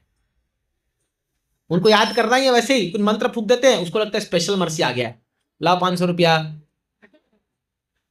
ये भाव है। वो मंत्र जोर से इसलिए नहीं बोल रहा कि इसका भला हो, वो इसलिए बोल रहा ताकि उसको इंप्रेस करके पैसा निकलवा ले। ये देखिए सच्चाई मैं बता रहा हूं। तो मन में आ जाता है कभी भी, अपन मान लो कुछ एकदम कोई अमीर व्यक्ति आ गया, वो सोने की चेन पहना है, एकदम बढ़िया पहना है, तुरंत कैसे भागते हैं, मतलब अरे इसको, ऑफकोर्स हमें उसका सम्मान करना है, but then sometime we use lord to attract money. ये वो भक्ति की बात हो रही है यहां पर। समटाइम्स विग्रह को दिखा करके पैसा लेना है, इससे लोगों की श्रद्धा कम हो जाती है। ये सच्चाई है, लोगों की श्रद्धा कम हो जाती है इससे। अरे क्या है ये, ठाकुर जी के सामने सब समान है, सब बोले ठीक, नो डाउट। हमें कोई बड़ा व्यक्ति आता है कोई है तो उसको एक स्पेशल, क्योंकि वो बड़ी सेवा कर सकता है, वो मैं नहीं बोल रहा हूं। बट देन पुजारी जो होते हैं, जो पूजा करते हैं, उन लोगों के अंदर ये भावना आना कि हम ठाकुर जी को यूज करके हम ले लेंगे। जैसे कई बार लोग इतना चीप नहीं बना दिए। जैसे एक बार मैं जब इस्कॉन ज्वाइन किया, तो मैं जब सैफरॉन पहन के घर गया था, तो हमारे उधर उड़ीसा बंगाल तरफ में ना, ये कीर्तन करके मांगने वाले लोग आते हैं। पता नहीं आपने कभी देखा होगा, अभी यहाँ महाराष्ट्र भी होता होगा। वो 2-4 लोग रहेंगे और वो हरे कृष्णा हरे ऐसे करके गाते रहेंगे। अब ना पहले पहले लोग चिढ़ाते थे हमको, तो जैसे ही ये लोग आएंगे मैं छुप जाता था अंदर जा करके। और मेरे जो जैसे थोड़े मतलब मजाक मजाक बोलते, एलेक तेरे बिरादरी के लोग आ गए, इतना गुस्सा आता था। मतलब अरे मैं, हम उस जैसे नहीं है। हम लोग बड़ा बड़ा मंदिर बना करके हम प्रचारक, हम लोग ये करते, बट वो बड़ा चिढ़ाते हैं लोग। तो इस आप बंगाल जाइए, आप जब हावड़ा से नवद्वीप जाओगे, उसमें आप लटके हुए लोकल में, उसमें वो कोई अंधा, और वो भी सैफरन कपड़ा पहन करके, और वो ऐसे बजा बजा के कौन सा बंगाली गीत गा गा के वो पैसा मांगता है लोगों से। इतना खराब लगता है। ये हमारे सनातन धर्म की ग्लानि है। मैं आपको ये क्यों बता रहा हूं, क्योंकि ये क्या होता है, वो भगवान की चीजों को यूज करके एक जरिया बना दिए। अब वो क्या सोचेंगे, हाँ हम भी सूरदास या तुकाराम महाराज की तरह वो है, उनका लेवल अलग है। वो कोई भिखारी नहीं थे, वो कोई भीख मांगने नहीं गए, वो रियली भगवान के लिए गाते थे। हरिदास, सूरदास और ये तुकाराम महाराज लोग, सब लोग ऐसे गाते थे वो लोग। पर अब इसको इमिटेट करके लोगों ने क्या कर दिया है, वो कमाने का जरिया बना दिया है। तो ऐसे चीज के लिए की भी भक्ति जो है, ये रजोगुणी भक्ति है, रजोगुणी। अब देखो वो लोग थोड़ा थोड़ा पैसा के लिए मांग रहे होंगे, बट कभी कोई अपन भी जो है अपनी भक्ति को कुछ चंद पैसों के लिए बेच सकते हैं। हम बेच देते हैं। जैसे कई बार मान लीजिए आप किसी बड़े डोनर के पास गए या कहीं गए, और वहां पर जो है मान लीजिए उन्होंने, जैसे एक बार प्रभुपाद जी कुछ लोगों को लेकर के गए थे किसी बड़े फैमिली के घर में, तो उन्होंने ना खाना बनाया जिसमें प्याज था। अब उसको इंप्रेस करने के लिए ये लोग खा गए उसको। तो और क्या, वो वहां जाकर के और एक जगह में गए जहां पर उनको बहुत हैवी खाना, मैंने रिच फूड दिया गया, सब खा पी के सो रहे सुबह। तो प्रभुपाद जी के 3 दिन का वहां स्टे था, प्रभुपाद जी ने एक दिन में बोला वापस चलो, पैक करो और निकलो यहां से। बोले बिकॉज तुम सबका पतन हो जाएगा यहां पर। तो क्या होता है, this only advance duties can do. Sometimes अगर हम लोग इनमें फंसेंगे ना, तो हम जो है अपनी भक्ति को बेच डालेंगे लोगों को। तो हमें अपनी भक्ति को इंटैक्ट रखना चाहिए। We don't want to bend, we don't need to bend for just for some money. Yes, we need money for our programs and our this thing, but not हमारे भक्ति को दांव पे लगा के नहीं। वो हमें नहीं करना है, हमें वो नहीं करना चाहिए कभी भी, क्योंकि हमारे लिए हमारी भक्ति सर्वोपरि है, वो हमारा जीवन है। हमारे लिए ठाकुर ही सबसे बड़े हैं। हम भूखे सो जाएंगे चलेगा, बट हम भगवान को नहीं कम लेवल पे ला सकते हैं। तो ऐसी भक्ति जो है ये रजोगुणी भक्ति है, रजोगुणी भक्ति है। तो कई बार देखा गया कि बहुत सारे प्रिंसिपल्स को हम जो है ना वो कर देते हैं, वो ओनली एडवांस ड्यूटीज कर सकते हैं वो लोग, बट हमें नहीं करना चाहिए, हमें जनरली नहीं करना चाहिए। हाँ, तो आप अपने प्रिंसिपल्स को एकदम इंटैक्ट रखिए, आप देखिए ऑटोमेटिकली लोग आपसे आपसे कनेक्ट होंगे। लाइक फॉर एग्जाम्पल, हम तिलक नहीं लगा के जाएंगे, why? Because people will laugh at me. हम कंटिन्यू दिखाएंगे, यही ऑफकोर्स कोई अगर जेन्युइन सिक्योरिटी रीजन है वो बात अलग है, बट वाई? क्यों नहीं? हम अपने कल्चर को बहुत अच्छे से प्रेजेंट करते हैं, क्यों नहीं कर सकते हम लोग? हम इसमें संकोच क्यों कर रहे हैं? क्यों कहीं ना कहीं हमको फील हो रहा है कि हम जो है थोड़े से लोग हमको नीचा देखेंगे, हमको देखेंगे ये हरे कृष्ण वाला है, थोड़ा सा अंडरमाइन करके देखेंगे, ऐसा फील आता है जनरली, अंदर से ऐसा लगता है। बट नहीं, आप एकदम आप शान से चलिए, कोई उसमें वो नहीं है। अभी हम लोग सैफरन में, हम तो एयरपोर्ट हो कहीं पर भी एकदम, अब तो योगी आदित्यनाथ आने के बाद तो हमारा और एकदम सिर ऊंचा हो गया है। वो लोग यही सोचते होंगे ये भी कोई बड़ा पॉलिटिशियन है, ऐसा कुछ होगा, एकदम चलते एकदम शान से एकदम की सैफरन पहन करके। बड़ा अच्छा, अभी बहुत माहौल अच्छा हो गया है, सच बता रहा हूँ मैं आपको। वही 10 साल पहले बड़ा मुश्किल था तो इस चीज को। तो we should proudly present our culture, our हमारी जो पद्धति है हमारे, और विश्व हमको उसमें गर्व फील होना चाहिए, ना कि हमको ऐसा फील हो कि अरे ये मॉडर्न नहीं है, ये वो नहीं है। ये मॉडर्न क्या है? मॉडर्न एकदम थर्ड क्लास लोग है। जैसे फॉर एग्जांपल, अभी कई फॉरेन टूरिस्ट लोग मंदिर में आते हैं दर्शन के लिए, तो कई जो टूरिस्ट लोग होते हैं ना उनको घुमाने के लिए आते हैं। इंडियन में जैसे टूरिस्ट वाले लोग मंदिर, इस्कॉन मंदिर लेके आते हैं। तो मुझे कल एक ड्यूटी बता रहा था कि प्रभु जी ये लोग खाली इस्कॉन की बिल्डिंग दिखाना चाहते हैं कि देखो marble building, see like Taj Mahal building, but अंदर की फिलोसॉफी कभी पता नहीं चाहते। अगर वो किताब दे, बुक दे, तो ये लोग दूर भागते हैं, because they don't want to show the Indian real culture, the root. वो लोग क्या दिखाना चाहते हैं? खाली अच्छा अच्छा बड़ा बड़ा महल और सब दिखाओ। जैसे अभी अपना इस्कॉन खाना क्या एक महल टाइप का है ना, तो वो दिखाओ, देखो इंडिया में इतना बड़ा बड़ा बिल्डिंग है, देखो मंदिर इतने बड़े बड़े होते हैं, पर अंदर क्या है उनको कुछ नहीं बताते वो लोग। समाउ द प्रॉब्लम हमारे अंदर ही है कि हम अपने कल्चर को बहुत प्राउडली प्रेजेंट नहीं करते दुनिया के सामने, और उसके वजह से ये जो पाश्चात्य देश की जो कल्चर है, वेस्टर्न कल्चर, ये बहुत ऊपर उठ के आ गया है। ये बहुत ऊपर उठ के आ गया, और अब इसके सामने हम लोग ही खुद अपने ही कल्चर को वो करके हम लोग को फील होता है कि हम लोग डाउनग्रेडेड है। समझ रहे हो मैं क्या कह रहा हूं? हमें ये फीलिंग आ गई है, इसलिए धोती पहनना, धोती कुर्ता पहनना, तिलक लगाना, कंठी पहनना, माला जप करना पब्लिक में, हमको लगता है अरे कोई व्यक्ति अगर मान लो बड़ा सा मोबाइल लेकर एक घटिया फिल्म देख रहा होगा उसमें, भरती ट्रेन चलती ट्रेन में, तो उसको कोई फिक्र नहीं पड़ता, उसको लगता है ये तो बहुत कूल है। आजकल तो लोकल ट्रेन में आप जाओ, लड़का लड़की गले लगा खड़े होंगे, उसको लगता है ये बहुत कूल है। वहीं पर अगर मान लो 10 सभ्य लोग बैठे होंगे, 10 लोग, और उनको टोक के रोका जाए कि अरे क्या करो तुम ये, तो धीरे धीरे कल्चर सुधरेगा। एक्चुअली हम लोग का मेरा क्या जा रहा है, मेरा क्या जा रहा है, हाँ वाह मेरा क्या भी हो रहा है, बट हमको टोकना चाहिए उसको। आप क्या कर रहे हो पब्लिक प्लेस में? मैं तो जब भी ट्रेन ट्रैवल करता हूँ, कोई पब्लिक प्लेस में अगर कोई सॉन्ग बजाता है बॉलीवुड सॉन्ग, एक बार कोई व्यक्ति बहुत जोर से बॉलीवुड का सॉन्ग बजा रहा था, मैं बोला आप इसको थोड़ा कम कर दीजिए अब ये, तो बोला ये पब्लिक प्लेस, तभी तो बोल रहा हूँ पब्लिक प्लेस है ये। बोला आप ट्रेन में जा रहे हो, आप अपना ईयरफोन लगाइए, नहीं तो मैं देता हूँ उधार पे, अभी ले लो और लगा के सुनिए। मैं तो कभी भी मैं मना कर देता हूँ, नहीं नहीं आप नहीं सुन सकते, ऐसा नहीं कर सकते, क्योंकि आप दूसरों को डिस्टर्ब नहीं कर सकते ना। तो हम लोग एक्चुअली क्या है, अगर हम अपने कल्चर को हम प्रेजेंट नहीं करेंगे स्ट्रांगली, तो भाई एक बार हम ट्रेन में से कीर्तन कर रहे थे, हमने करते कोई हमको वो शोर करने लगे, हमारा तुम किस देश से आए भाई, ये भारत है कि नहीं है। तो क्या है, अगर आप बहुत स्ट्रांगली प्रेजेंट करोगे अपने कल्चर को, अपने संस्कृति को, अपने ज्ञान को, अपने नॉलेज को, दुनिया आपके सामने झुकेगी। वो बोलेगा अरे देखो ये बंदा में, he is really presenting his culture. But हमारे भारत में लोगों में प्रॉब्लम क्या है, तुरंत ठीक है कोई बात नहीं, करो करो, मेरा क्या जा रहा है, मेरा क्या जा रहा है, अरे आपका ही सब चला जाएगा एक दिन, उसमें जाते हैं। माफ कीजिएगा, पता नहीं चला कल आप एक ट्रेन में जा रहे हो, पता चला आपके घर के बच्चे गले लगा खड़े हुए हैं, कैसा लगेगा आपको, है कि नहीं है। आपको उस समय रोकोगे नहीं क्या। तो वो भी तो किसी घर के बच्चे होंगे कि नहीं होंगे, जो गलत चीज में अभी घुस रहे हैं।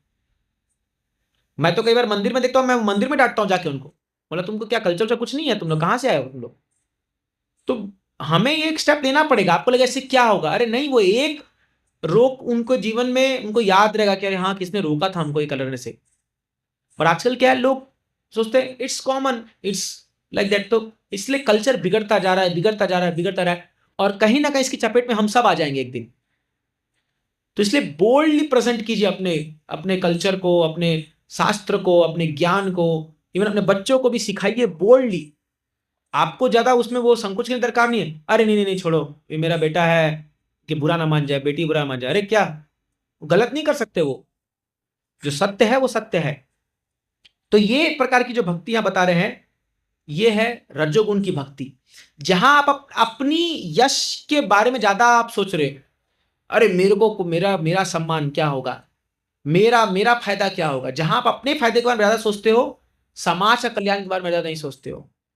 तो ये जो चीज है, ये है रजोगुण की भक्ति। और अभी जो सत्वगुण की भक्ति है, वो अभी समय नहीं बचा, टू स्टॉप हियर। तो यहाँ मैं खाली इसका अनुवाद पढ़ देता हूं। भगवान बताते हैं, जब भक्त भगवान की पूजा करता है और अपने कर्मों की त्रुटि से मुक्त होने के लिए अपने कर्म फलों को अर्पित करता है, तो उसकी भक्ति सात्विक होती है। अपने कर्मों की त्रुटि से मुक्त होने के लिए कर्म फलों को अर्पित करता है, मीन्स नो फ्रूटी मेंटालिटी। सेवा किया हमने और हम जो है, हम उसको भूल गए, we just did the service and हम फिर उसको भूल गए। उसका गुणगान हमें नहीं चाहिए, उसका बड़ा कोई यश नहीं चाहिए, उसका बड़ा कोई हमें श्रेय नहीं चाहिए कि मैंने किया मैंने किया मैंने किया, हाँ आई डिड इट, ऐसा ऐसा नहीं चाहिए। ये सात्विक भक्ति है। और फिर इसके ऊपर आता है शुद्ध सात्विक भक्ति। तो तमोगुण, रजोगुण, सत्वगुण और शुद्ध सत्वगुण है, वो है प्योर भक्ति, जिसको बोलते हैं केवला भक्ति। हाँ, जिसका डेफिनेशन हम लोग पिछले संडे क्लास में हम लोग पढ़ रहे थे, वो मैं आपको अगले क्लास बताऊंगा कि शुद्ध भक्ति का क्या परिभाषा है, वो हम चर्चा करेंगे। ठीक है, तो हम यहीं पे विराम देंगे इस क्लास को। आज हमने रजोगुण और तमोगुण की भक्ति के बारे में पढ़ा। तो आप सबसे निवेदन है कि इस पे थोड़ा सा जोर डालिए और देखिए कि ऐसी भावनाएं हमारे अंदर जो उमड़ रही है, इसको रोका जाए, इसको एटलीस्ट आइडेंटिफाई किया जाए कि यस, मेरे अंदर ईर्ष्या है, मेरे अंदर द्वेष है। देखिए, अपने आप को हम धोखा नहीं दे सकते और ना ही हम भगवान को धोखा दे सकते। भगवान को सब पता है कृष्ण से कुछ नहीं छुपा है, परमात्मा रूप में अंदर बैठे हुए हैं। Better let us be honest. भगवान भगवान आप तो जानते हो मैं कैसा हूं, हाँ, तो जो आपको सही लगे मेरे साथ वैसा ही कीजिए। ऑफकोर्स, बट एक व्यवहारिक ज्ञान के लिए अब अपन माइक लेके नहीं घूमेंगे। आपको पता है मेरे अंदर कितना काम है, मेरे अंदर कितना ईर्ष्या है, ऐसा अपन नहीं बोल सकते। सबको नहीं बोलना जा करके प्रभु जी मैं बहुत ईर्ष्यालु हूं, मैं बहुत द्वेषी हूं, मैं बहुत द्वेषी हूं। सही में प्रभु जी, हम सोच ही रहते इसके बारे में, आप हो ऐसा। नो नो नो, व्यवहारिक जीवन में जब रहते हैं तो उसको अंदर हम रख रहे हैं, हम प्रयास कर रहे हैं, हम अभी मरीज है, पेशेंट है, धीरे धीरे हम भी शुद्ध ठीक हो जाएंगे। बट एटलीस्ट एक दो जन होना चाहिए आपके जीवन में जिनसे आप शेयर कर पाओ इसके बारे में। प्रोबेबली हमारे काउंसलर या कोई हमारे सीनियर फ्रेंड्स, या गुरु। तो that person is the best person जिनको हम जा करके ऐसी बातें बता सकते हैं कि अरे मुझे इस पर्टिकुलर डिवोटी के प्रति बहुत ईर्ष्या आता है प्रभु जी, बहुत द्वेष आ रहा है, मैं क्या करूं, how can I deal with it, हाँ मैं क्या करूं ये चीजें, तो उससे क्या होगा, हमें कुछ मार्गदर्शन मिलेगा। तो we can take help from devotees. तो don't be illusion that we are very advance devotee, no, अभी तम समय है उसके लिए, अभी समय है, हम सबको भी बहुत प्रैक्टिस करना है, धीरे धीरे आगे बढ़ रहे हैं हम लोग, हम धीरे धीरे आगे बढ़ रहे हैं, बट नो डाउट हम सब बढ़ रहे हैं आगे, आप सब आगे बढ़ रहे हो, बट अभी दिल्ली दूर है, अभी टाइम है तो इसलिए अभी से ही हवे मोड़ने का दरकार नहीं है कि तुमको पता है मैं हर हफ्ते इस्कॉन जाता हूँ, देखो मैं कितना एडवांस हो गया हूँ। No no no no no no, अभी आप तो हर हफ्ते जाते हो, यहाँ पर हर दिन वाले भी लोग हैं, हर घंटे वाले लोग भी हैं तो इसलिए क्या है, हम सबको एक विनम्र भाव से धीरे धीरे भक्ति करते जाना है, करते जा रहा है, और धीरे धीरे ठाकुर जी की कृपा से अपने आप सारे दिव्य गुण उत्पन्न होने लग जाएंगे, अपने आप सारे दिव्य, आपको अलग से कुछ करने की दरकार ही नहीं है, भक्ति जो है अपने आप अच्छे गुण निकाल के लाएंगे, अपने आप निकलेगा वो। तो उस समय का इंतजार करें और धैर्यपूर्वक भक्ति करते रहें, यही जो है हम लोग को वो उच्चतम मार्ग तक लेके जाएगा। ठीक है, किसी का कोई प्रश्न है? हरे कृष्ण प्रभु। अभी जस्ट मेरा कॉलेज चालू हुआ है, तो फिर हमारा ओरिएंटेशन चालू है, तो वहाँ पे कोई भी अजीबोगरीब लोग आते हैं, कुछ ना कुछ तो बोलते रहते हैं, अजीब सा मोटिवेशन देते हैं। और बीच में वो कुछ ना कुछ तो एक आए थे, कोई तो आया था जिसको कुछ तो एपीजे अब्दुल कलाम से कुछ तो बेस्ट एम्प्लॉय का कुछ तो मिला था, तो फिर वो बोल रहा था एक कि अगर आपका कभी ब्रेकअप हो गया, मतलब उसके साइड में एरोप्लेन में एक माता जी बैठे, बोले मैं सुसाइड करूंगी, मेरा ब्रेकअप हो रहा है, तो फिर उन्हें सुन लिया, बाद में प्रीचिंग करना चालू कर दिया। तो फिर वो बोल रहे अरे अगर एक पेड़ ने छाव नहीं दी तो दूसरे पेड़ के पीछे छाव। तो उन्हें बीच में सोच रहा था ये मोटिवेशन देने आया है या इन लोगों को प्रोस्टिट्यूट बनाने आया है कि एक छोड़ के गया तो दूसरे के पास जाओ। तो फिर ऐसे बहुत से है, 4 दिन से ऐसे ही आ रहे, अपने कल्चर का एग्जाम्पल ले रहे हो, कुछ भी बोल रहे हैं। तो फिर मैंने 1-2 बार उन्हें टोका और प्रभुपद के बारे में ऐसा बताया, इस्कॉन के बारे में, फिर भी वो आते रहते हैं। तो फिर इन लोगों को कैसे डील करें, क्योंकि मुझे बहुत गुस्सा आता है कि आते हैं अभी उठो और मार ही दो इन्हें। आपके इस्कॉन में बहुत सारे लोग, एक उठा के ले जाओ वहां पर जब इतने लोग यहाँ से आ रहे हैं तो क्यों ना कुछ आप ऐसा काम करो, जाओ प्रिंसिपल ऑफिस में, बोलो सर हमको इस्कॉन से व्यक्ति को बुलाना है, भेज देंगे हम लोग भी एक ठो, वो और ब्रेकअप होने वाला को और ब्रेकअप कर देंगे समझ रहा। तो क्या है, फर्स्ट ऑफ ऑल जो है सबको सुनने की दरकार नहीं है, आप अगर सबके लिए कान खोल के रखे हो तो लोग जो है बकवास बात करेंगे और आप उस पर खोल, इसलिए शास्त्र है ना हमारे सामने, तो दुनिया में तो हजारों हजार चीज बोलेंगे, अपन थोड़ी सबको सुनते सुनते बैठेंगे। जो we have to hear what Prabhupada is speaking, Prabhupada ji ने बोल दिया ये चीज है, दैट्स इट, हमको सुनना ही नहीं है बाकी बात, उतना फेथ हमारा होना चाहिए।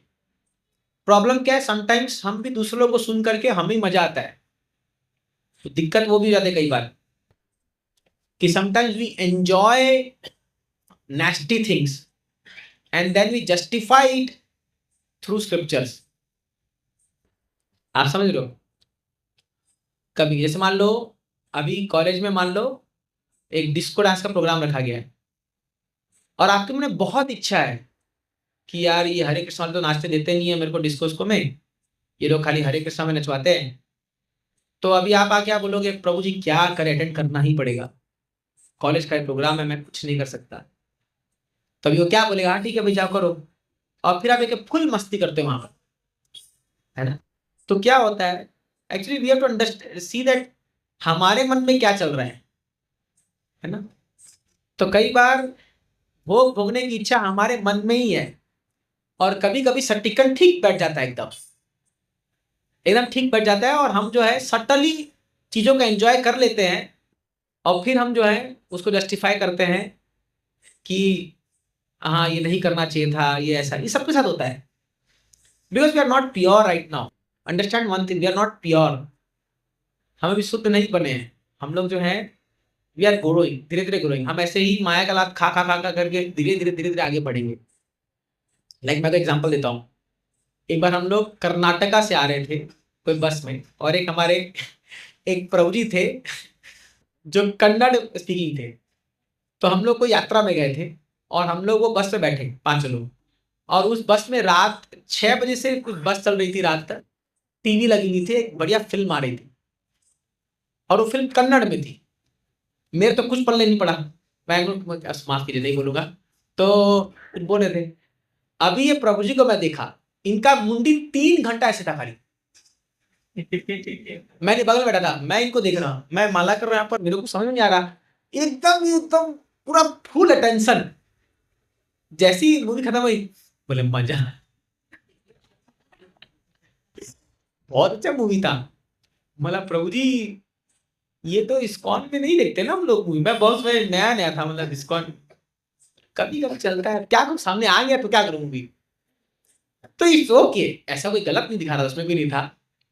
But see we to understand. अभी आप बोलो हाँ मूवी देखा, इस्कॉन डिवोटी मूवी देख लिया, अपराध हो गया बहुत बड़ा, अभी नरसिंह देव आ जाएंगे इसको मारने के लिए। अरे ऐसा कुछ नहीं होता है, ट्राई टू अंडरस्टैंड। मान लीजिए आपने किसी भक्त को देख लिया बाहर गोलगप्पा खा रहे हैं फॉर एग्जाम्पल, मान लीजिए, तो क्या हो गया, कोई नॉनवेज खा लिया क्या वो? अरे वो भी एक इंसान है ना। मैं आपको एक, हमको कैसा देखना चाहिए वो बता रहा हूं। हाँ कोई चार नियम ब्रेक करा वो अलग चीज है, but if somebody is doing something in a grey zone, एक है ब्लैक जोन, ब्लैक जोन मतलब पूरा ही चार नियम तोड़ रहा है, और एक है पूरा white zone, but there is something called as grey zone, जहां ग्रे जोन में इट्स ओके, कभी कभी चलता है वो चीज को। इट्स नॉट दैट कि हमेशा हम लोग एकदम ही प्योर लेवल पे रहेंगे, no, and we don't need to imitate that thing. आप समझ मेरी बात को? तो कभी कभी चार दोस्त लोग, जैसे आज समा उधर हमारे, आज मंदिर में शाम को पाव भाजी और वो ब्रेड का वो मस्त बना था टोस्ट, बढ़िया बढ़िया मौसम था, बारिश वारिश आ रहा था, तो पता नहीं कुक के मन में क्या है आज, तो बड़े आनंद से लोग खा रहे हैं, ठीक है। अब अगर मान लो मैं वहां से बोलूं मैं तो खिचड़ी ही खाऊंगा, एक व्यक्ति मैसेज लिखा हमारे ग्रुप में, क्या है ये मंदिर में खिचड़ी नहीं बनता है, हम लोग ये सब, हम लोग ये खाली थोड़ी पाव भाजी खाएंगे खाएंगे। मैं बोला अरे कभी तो वो खुशी से बनाया है भाई, हर दिन तो खिचड़ी खाते हो, आज ये खा लो, तो वो भी खुश हो जाएगा और सब लोग एक साथ में मिलकर के आनंद भी हो जाएगा। तो it's required, we are not impersonalist, हम सबको कुछ ना कुछ एंजॉयमेंट चाहिए, ये आप मान लीजिए इस बात को, we need certain kind of pleasure, otherwise हम लोग नहीं ब्रह्म ज्योति में लीन हो जाने वाले एकदम लोग, एकदम समझ रहे हो ना। इसलिए कभी कभी प्रसाद में अच्छा प्रसाद रखते हैं, कभी हम थोड़ा फन करते हैं, थोड़ा हंसी मजाक करते हैं, ये भी जरूरी है। नॉट दैट आप किसी मिलो प्रभु कृष्णा नहीं बोला तुमने, कृष्णा कथा नहीं बोल रहे हो तुम, प्रजल्पा प्रजल्पा भागो मेरे से दूर हो जाओ, अरे ऐसा नहीं होता है। हम लोगों को सभी लोगों के साथ जो है एक ऐसा पारिवारिक रिलेशन रखना है जहां सब लोग ग्रो करे कृष्णा कॉन्शियसली, नॉट दैट कि आप एकदम कृष्णा कृष्णा कृष्णा कृष्णा ठोक दो उसको पकड़ के एकदम कृष्णा करने, ऐसा नहीं होता है। तो जो लोग ऐसा, मैं इसलिए बोला जो लोग एकदम खाली प्रभु जी कृष्णा नहीं बोल रहा है, ये नो नो नो, एक व्यवहारिक ज्ञान भी होता है जीवन में। और मैक्सिमम लोग, मैं आपको बता रहा हूं अभी, क्योंकि बात आई है, मैं आपको बता रहा हूं चीज को, आपको पता है बुरा मत मानेगा, इवन इस्कॉन में भी कई बार लोग शादी करके डाइवोर्स हो जाता है, उसका एक कारण ये है, मैं आपको उदाहरण देता हूँ चीजें खाली आपकी जानकारी के लिए, खाली करके, इसमें इस्कॉन में कोई गलती नहीं है, आपकी मत ऐसे कैसे हो सकता है। समझिए मान लीजिए एक भक्त डिवोटी है और उसने किसी एक माता जी डिवोटी से विवाह किया, एक भक्त डिवोटी से विवाह किया। अब होता क्या है, अब इन दोनों में, जैसे मुझे आज ही एक मैसेज आया, एक माता जी जो है, मैंने एक सीनियर माता जी ने एक भेजा, प्रभु जी आपके ग्रुप में तो कई सारे लड़के लोग हैं, एक बहुत अच्छी लड़की है जो बहुत भक्ति करती है, बहुत प्रभु जी, गाने में number one, philosophy number one, इस सब में नंबर वन एकदम। मतलब माता जी हमको नहीं जमेगी।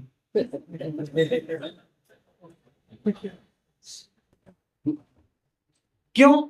उसका कारण है,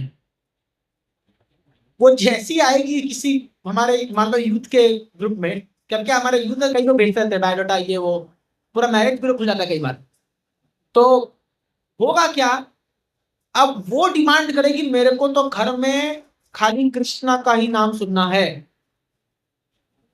मेरे को दीवार पे खाली कृष्णा की पेंटिंग चाहिए, मेरे को जो है हर दिन सुबह मंगल आरती जाना है, मेरे को ये करना है, मेरे को वो करना है, मेरे को 10 ठो नियम लेके आएगी। अब ये जो बेचारा बंदा है, ये अभी रेल दो के 2-4 माला कर रहा है, या मान लो कुछ कर रहा है, अब इसके माँ बाप तो वो एक्सेप्ट नहीं करेंगे ना, समझ रहे हैं बात को? तो वो एकदम फिलोसॉफी ठोक देगी इसके ऊपर, देखो तुम भागवतम नहीं पढ़ते हो, तुमको तो कुछ आता ही नहीं है। बोला अरे मेरी माँ तेरे से शादी करा किए थे ताकि मुझे भक्ति होगा, और यहाँ टेंशन आ गया जीवन में। तो let us not become fanatical devotees, याद रखिए, don't become fanatical devotee. Fanatical devotee मतलब क्या पता है? उसके अंदर भक्ति नहीं है। एक्चुअली जो भक्त है ना वो मैच्योर होता है, वो मैच्योरली डील करता है सिचुएशंस को, कि कब किस व्यक्ति को कैसे सम्मान दिया जाए और सबकी भावनाओं का कदर किया जाए। समझ रहा आपको? प्रभुपाद जी ऐसे डिवोटी थे। Prabhupada ji was like that devotee. तो प्रभुपाद जी ऐसा नहीं बोलते थे कि अरे तुम कृष्णा कॉन्शियस नहीं हो, तुम ही नहीं। आपको उदाहरण देता हूं। एक बार मायापुर में शिला प्रभुपाद जी का गुरु पूजा चल रहा था। प्रभुपाद जी बैठे हुए थे आसन पे और उनका आरती हो रहा था। हजारों भक्त नाच रहे एकदम कीर्तन में जोरदार। प्रभुपाद जी ने कीर्तन के बीच में एक डिवोटी को देखा और उसको बुलाया, बोला इधर आओ। बोला क्या हो गया, पाँव में क्या हुआ है? बोला प्रभुपाद जी आज सुबह मैं कुछ काम कर रहा था और चोट लग गई, मैं गिर गया, फिसल गया, चोट लग गई। आप यकीन मानोगे, प्रभुपाद जी का आरती चल रहा है और प्रभुपाद जी अपने जेब से 10-20 रुपए का नोट निकालते हैं और एक पेपर में एक दवाई लिखते हैं, बोलते हैं पैसा लो और ये दवाई खरीद के लगा लेना। Can you imagine? सोचो, हजारों लोग उनका आरती कर रहे हैं और उनका कीर्तन क्रेसेंडो पे एकदम चल रहा है, पर उस हजारों के बीच में वो एक लिंपिंग करता हुआ व्यक्ति भक्त को देख लिए और उसको बुला के, वो भक्त को ऐसा फील हुआ कि मतलब हजारों भक्तों में ये मेरे गुरु महाराज मुझे याद करके मेरा ख्याल रख रहे। समझा? And sometimes we become so fanatical that कोई भक्त परेशान है या मान लो कोई भक्त इमोशनली डाउन है और आप उसको जाके क्या बता रहे हो, just chant Hare Krishna be happy. तो पूछता आर यू हैप्पी? नो, उस समय you can't say like this. जैसे मान लीजिए किसी का, आपको एग्जाम्पल देता हूं, कभी मैं देख रहा था ये अभिमन्यु की जब मृत्यु हुई चक्रव्यूह में, तो अर्जुन फुट फुट कर रोने लगा। उस समय कृष्णा ने उनको ये नहीं बोला अरे नालायक तेरे को गीता सुनाई 700 श्लोक, तुम शरीर तुम आत्मा हो, उठ जाओ आत्मा पे। ऐसा थोड़ी भगवान ने बोला। भगवान उसको कंधे लग के बोले रो लो, कोई बात नहीं। इमोशंस है ना। Sometimes our devotees are so fanatical कि किसी व्यक्ति के घर में कुछ प्रॉब्लम हुआ है, कुछ ये हुआ है, वो क्या बोलेंगे, ये सब बकवास है, ये सब माया है, जस्ट चैंट हरे कृष्ण दिया भी। ये सबसे रिलेशन टूटते हैं। समझ ना? उस समय आपका हरे कृष्णा काम नहीं आएगा, नो डाउट हरे कृष्णा अल्टीमेट है, सॉल्यूशन है, बट उस समय उस व्यक्ति को आपका कंधा चाहिए, उस समय उस व्यक्ति को चाहिए आप उसकी बात सुन लो, आप उसके इमोशंस को बाहर आन दो। That is maturity. आप समझ रहे हो चीज को? तो इसीलिए कृष्णा कॉन्शियसनेस को कहां कैसे अप्लाई करना है, ये बुद्धिमानी है। और जो लोग नियोफाइट डिवोटीज होते हैं ना, वो लोग जो है खाली हमेशा टॉप लेवल पे चलते हैं। कृष्णा ने कहा है तुम शरीर में आत्मा हो। जैसे एक बार मेरी मदर को बहुत तकलीफ हो रहा था, तो उनके सत्संग में एक लेडीज थी, तो वो आकर के उनको ज्ञान बांटने लगी। अरे आप शरीर नहीं, आप आत्मा हो, महसूस करो, आप आत्मा हो, महसूस करो। मेरी मदर बोली तू मेरे जगह लेट जा, पता चलेगा तेरे को क्या क्या होता है ये दर्द। ये पेन जब आएगा ना शरीर में, तुम्हारा सारा निकल जाएगा, आत्मा और शरीर। इतना आसान नहीं है, इतना आसान नहीं है। We tell philosophy, but when it comes to reality we have to see the situation and then give the solution to person. समझा अभी बात को? तो इसीलिए हमारी फिलॉसफी इतने लेवल पे है, पर हम ये यहां पर है अभी। Don't try to jump very high so soon, ना जल्दी। ये अक्सर गलती कर बैठते लोग। इसलिए मैं आपको क्यों बता रहा हूं, क्योंकि आज हम कैटेगरी भक्ति में बात किए हैं, इसीलिए मैं आपको ये टॉपिक आज ला के दे रहा हूं कि भक्ति कितनी सुंदर बात महसूस है कि एक भक्त ना पूरे दुनिया को संभाल के चल सकता है वो, क्योंकि उसको पता है कब किससे कैसे व्यवहार करना है। He is an expert man. एक एक्चुअली जो डिवोटी होता है ना, ही इज दक्षा। प्रभुपाद जी बोलते हैं he is an expert man, like Prabhupada खुद थे। तो इसलिए don't be fanatical on in devotional बात। ठीक है, तो लंबा चौड़ा ये हो गया इस पे विश्लेषण। प्रभु जी कुछ बोलना है आपको? हरे कृष्ण, हरे कृष्ण, दंडवत प्रणाम।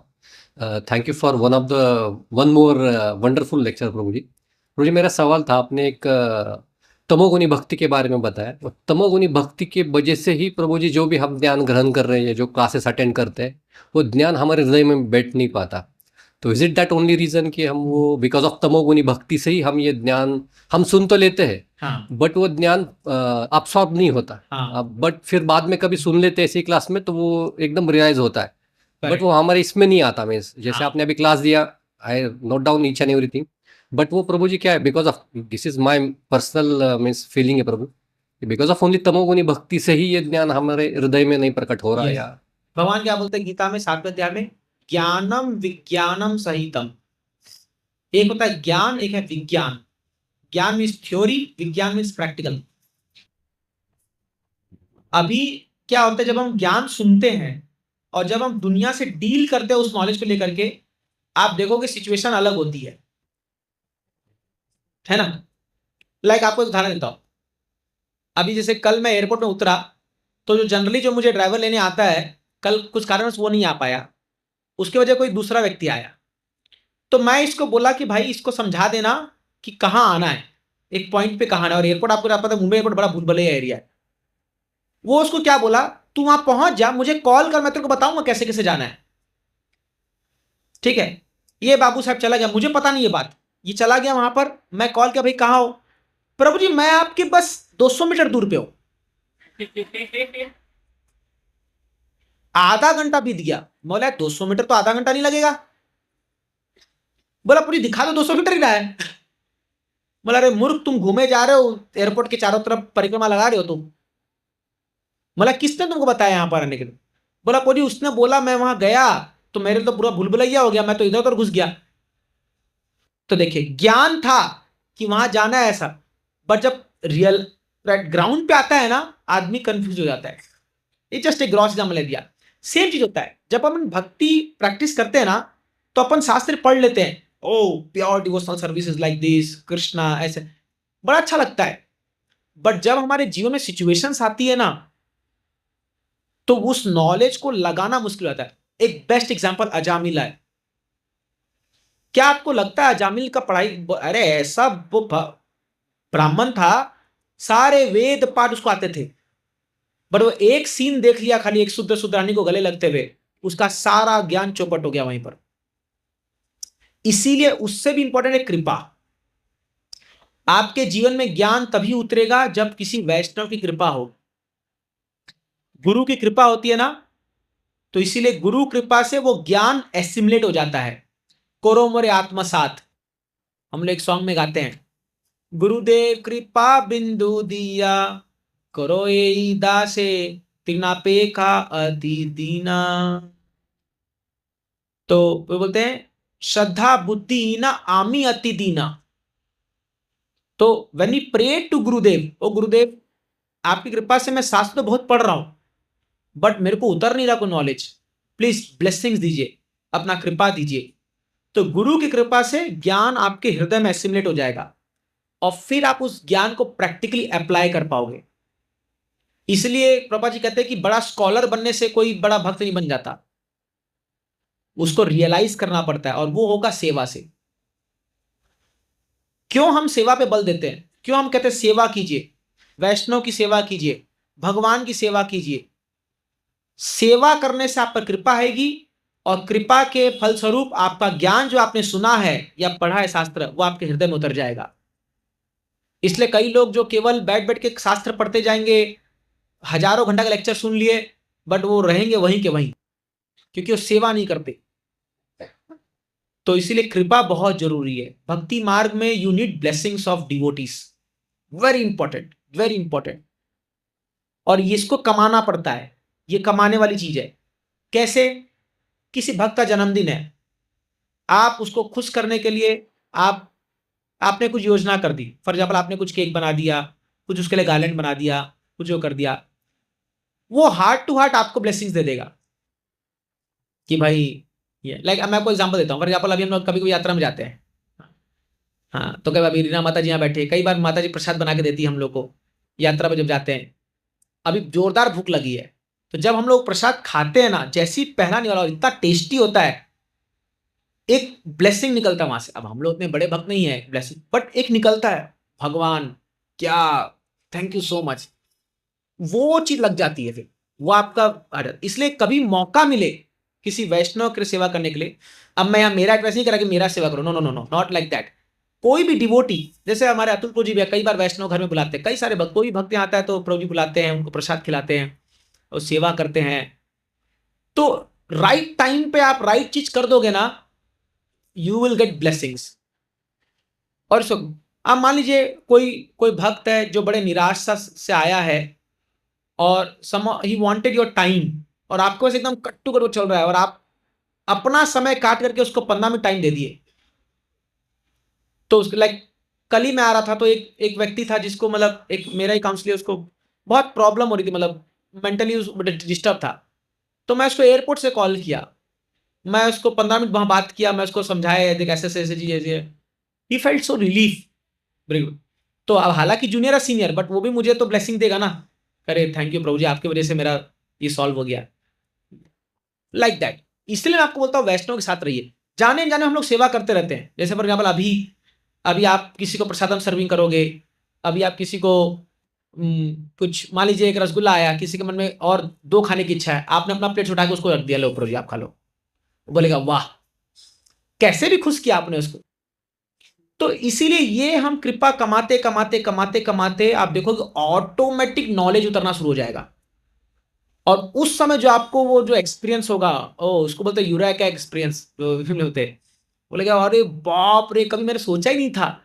लाइक मैं आपको एग्जाम्पल देता, कल मैं भीष्मदेव का जो पास्ट टाइम वो एपिसोड देख रहा था ना, आप यकीन नहीं मानोगे, आई फेल्ट सो हैप्पी कि मैं समझ गया कि उनका मूड में मैच कर पा रहा था। मैं कई बार देख चुका हूँ सीरियल, ऐसा नहीं है, बचपन में देखते आ रहे हैं, सब देखते आ रहे हैं, बट अभी क्योंकि हम शास्त्र पढ़ रहे हैं और अंदर डीप घुस रहे हैं, I was so deeply attracted to Krishna. मतलब मुझे ऐसा लगा कि मैं कल ये बताऊंगा लीला और एक कल जगह में, बट इतना सुंदर सुदामा के साथ जो भगवान डील करते हैं, माय गॉड, मतलब ऐसा मेरे को मन आने लगा कि अभी मैं सब कुछ छोड़ छाड़ के बस मैं भी चलूं अभी द्वारका, मतलब